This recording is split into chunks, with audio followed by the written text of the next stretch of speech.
Itu nggak boleh baper ya, yang baper kalah gitu. Walaupun kalau Bung Refli trace pernyataan saya selalu menyatakan gini, sebaiknya secara etis ya, dan logis seluruh partai pendukung Pak Prabowo itu ada di barisan kami oposisi. Ya tentu dalam konteks kami berkomunikasi untuk berkoalisi, ya kami call-nya pada call itu.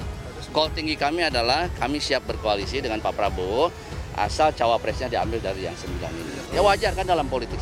Namanya dinamika demokrasi, itu adalah hak partai politik dan juga kan ya partai politik menyaring itu kan dari kader yang dibawa.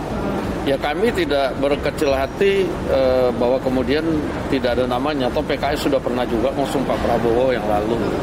Nggak ada masalah. Itu adalah hak partai politik. Lalu kemudian juga hak orang yang dicalonkan. Tinggal orang itu yang dicalonkan yang milih. Mau di PKS, mau di Gerindra kan begitu aja. Kita kalau berkoalisi ingin menang kan. Jadi kalau sederhana kan kolam Pilpres cuma 3 ya, Jawa Barat, Jawa Tengah, Jawa Timur. Kalau Mas Anies katakan kuat di Jawa Barat, maka harus cari calon yang kuat di Jateng atau Jatim. Jangan sampai dua-duanya di kolam yang sama. Itu kan tidak pas, peluang menangnya kecil. Jadi bagaimanapun juga Pak Anies sudah menyelesaikan tugasnya. Sampai sekarang beliau akan maju ke gelanggang nasional lewat Pilpres, itu hak beliau. Jadi Gerindra tidak bisa melarang, tidak bisa. Prabowo harus legowo. PKS dinilai maunya dukung Anies Baswedan, enggak akan balik seperti 2019. Peneliti Pusat Riset Politik BRIN, Siti Zuhro, terus menyoroti dinamika perpolitikan menjelang Pilpres 2024. Dirinya kali ini buka suara terkait dengan koalisi Partai Keadilan Sejahtera, Partai Demokrat, dan Partai Nasdem. Koalisi tersebut dinilai akan solid mendukung Anies Baswedan sebagai capres untuk Pilpres 2024. Menurut Siti, ketiganya sangat menginginkan untuk mengusung mantan Menteri Pendidikan tersebut. Siti mengatakan Anies menjadi pusat kesolidan ketiga partai politik tersebut. Dia menerangkan sinyal kuat pencalonan Anies oleh ketiga partai politik tersebut bisa terlihat dari terbukanya mereka terhadap sosok ex-Mendikbud itu. Siti menilai fenomena dukungan PKS kepada Prabowo tak akan terulang meski mereka sempat bersilaturahmi ke Gerindra. Meski ketiga partai politik tersebut terpusat kepada Anies, Siti menyebut faktor krusialnya ada pada posisi cawapres. Sebab setiap partai memiliki kandidat yang ingin memajukan untuk mendampingi Anies. Seperti diketahui, Nasdem menjadi satu-satunya partai yang sudah mendeklarasikan capres untuk Pilpres 2024, yakni Anies Baswedan. Sementara itu, sampai saat ini PKS dan Demokrat sama sekali belum mendeklarasikan sosok capres. PDIP unggul jauh, Golkar, Gerindra, Demokrat bersaing ketat. Saiful Mujani Research and Consulting merilis survei elektabilitas partai politik.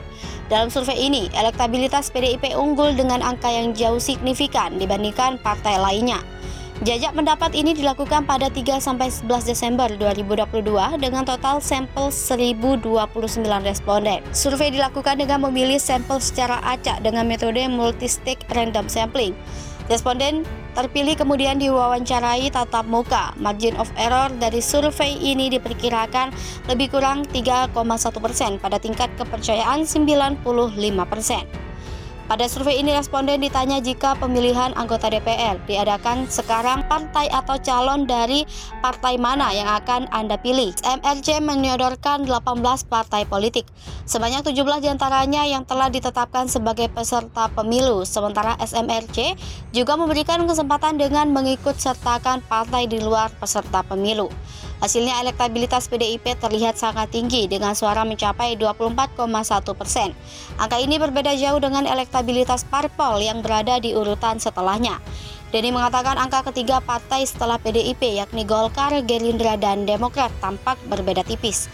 Dia menyebut ketiga partai ini bersaing ketat untuk merebutkan posisi kedua. Denny menyebut masih ada 20,9 responden yang menyatakan belum menentukan pilihannya. Dia menyebut angka itu biasanya akan berkurang jika masa kampanye sudah mulai. Demokrat ungkap faktor yang mungkin membuat publik bosan ke Anies. Tiketnya belum utuh. Partai Demokrat cukup memahami bila publik merasa bosan dengan narasi perubahan. termasuk bila ada pandangan yang menyebut kenaikan elektabilitas Anies Baswedan sebagai capres terjadi sesaat sebagai efek euforia pencalonan oleh Nasdem beberapa waktu lalu.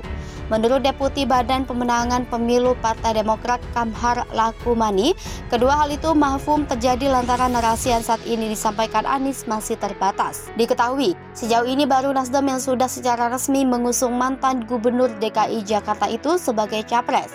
Sementara itu rencana pembentukan koalisi perubahan oleh Demokrat, Nasdem dan PKS tak kunjung terrealisasi. Kamhar meyakini bahwa narasi yang disampaikan Anies akan semakin berkembang bila koalisi tersebut resmi terbentuk. Meski begitu, Kamhar menyatakan Demokrat hingga kini masih terus mendorong Ketua Umumnya, Agus Harimurti Yudhoyono, untuk mendampingi Anies sebagai calon wakil presiden.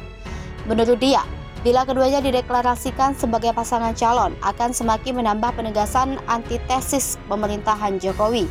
Sebelumnya diberitakan pengamat politik dari UIN Syarif Hidayatullah Adi Praitno menilai naiknya elektabilitas Anies Baswedan menurut survei berbagai lembaga merupakan imbas deklarasi pencalonan presiden yang diumumkan Nasdem pada awal Oktober lalu.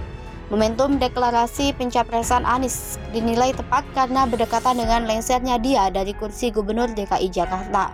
Namun demikian, Adi menduga naiknya elektabilitas Anies merupakan euforia sesaat. Kini, publik mulai bosan dengan sosok mantan Menteri Pendidikan dan Kebudayaan itu. Sebabnya narasi yang disampaikan Anies dalam setiap safari politiknya itu saja. Anies juga tak melakukan manuver politik apapun.